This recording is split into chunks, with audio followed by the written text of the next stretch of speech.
Many men are told to lose weight for fertility. And in the right context, it may be one of the most effective things they can do. This is the Men's Fertility Nutrition Podcast. Practical, evidence-based strategies to support sperm health and fertility potential. I'm Alex Hardy, Men's Fertility Dietitian. And in this series, we focus on the things men can control to make a real difference. Let's get into it. Weight is one of the most common topics that comes up when men experience fertility challenges. Sometimes it comes from a doctor or fertility specialist, sometimes from a partner. Often it's already sitting in the back of a man's mind before anyone says a word. And there's a reason this advice comes up. Excess body fat can influence hormones, insulin sensitivity, inflammation, sleep quality, and the environment in which sperm develop. So while it's not the only factor, for some men, it can be a major factor. So how does this show up in real life? It can mean a man is carrying excess weight, sometimes with other signs of declining metabolic health, such as poorer sleep, lower fitness, a rising waistline, higher blood sugar, or lower testosterone. This might be someone sitting at a desk most of the day, training inconsistently, and not thinking much about nutrition until now. For some men, fertility is the point where it starts to get attention. And while no single number guarantees anything, improving body composition can support the systems sperm production depends on.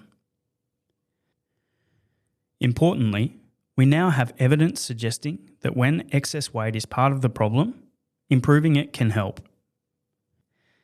In one of the more robust intervention studies we have, men with obesity who lost a significant amount of weight saw improvements in sperm concentration and total sperm count. That matters because this is not just theory. We now have human data showing that in the right context, weight loss can improve important fertility markers. And that study is just one example. When researchers have looked across multiple studies in men who are overweight or obese, a similar pattern starts to emerge. Weight loss and lifestyle interventions are often associated with improvements in sperm parameters including concentration, motility, and in some cases, markers of sperm DNA integrity. That doesn't mean every man who loses weight will see dramatic change, and it doesn't guarantee pregnancy or live birth. But overall, the evidence suggests that in the right context, improving body composition can shift the odds in a more favourable direction.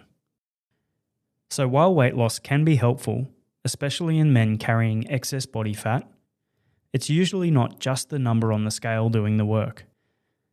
Many of the things that influence sperm health, including hormones, insulin sensitivity, inflammation, and sleep, are linked more closely to metabolic health than body weight alone.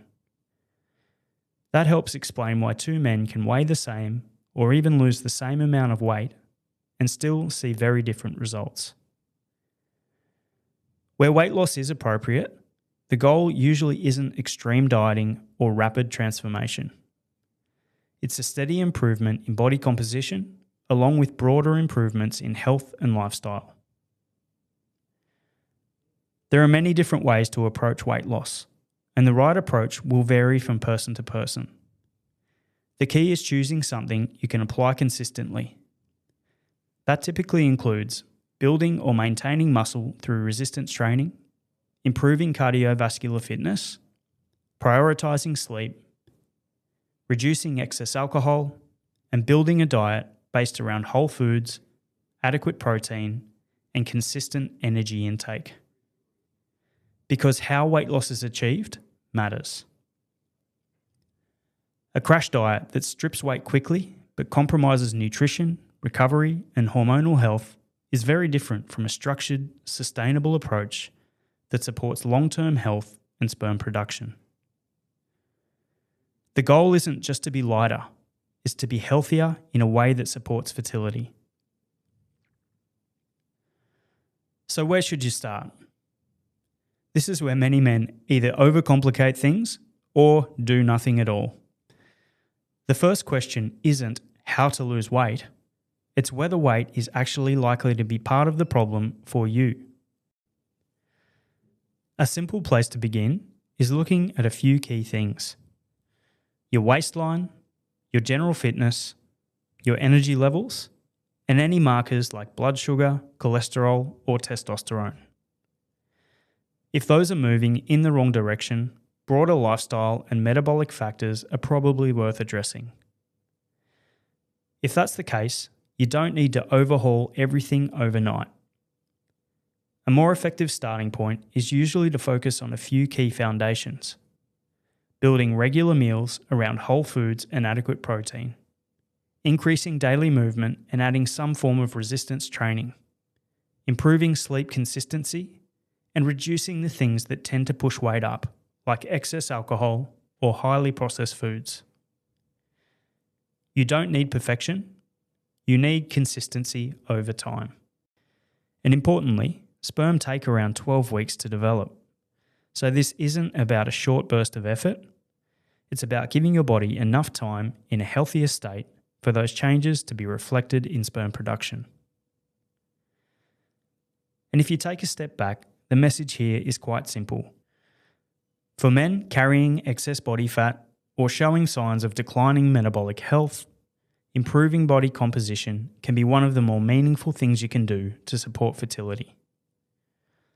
Not because the scale itself is magic, but because improving overall metabolic health can create a better environment for sperm production.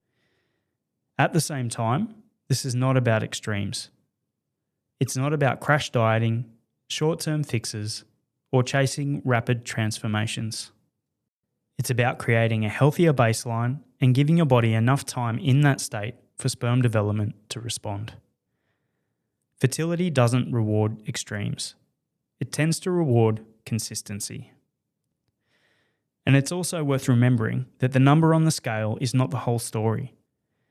Improvements in fitness, muscle mass, and metabolic health can occur without large changes in body weight, and those changes still matter. So for some men, the next step is clear. Weight loss and metabolic health are worth addressing. For others, the focus may be less on weight itself and more on improving the foundations that sit underneath it. Either way, the goal is the same: creating a healthier baseline for sperm production over time. This information is general in nature and is not a substitute for individual medical or nutrition advice. If you're navigating fertility challenges, it's important to discuss this with your doctor or qualified health professional. In this episode, we've covered how weight loss can improve sperm health in the right context, why metabolic health matters more than the number on the scale, and how to approach weight loss in a practical, sustainable way. If you found this episode helpful, make sure you follow the show and share it with someone who might benefit. In the next episode, we'll look at ultra-processed foods and male fertility, what the research actually shows, where the concerns come from, and how much this probably matters in the real world. And if you want a structured, personalised approach to improving sperm health, you can book a sperm health assessment at accessdietetics.com. Thanks for listening.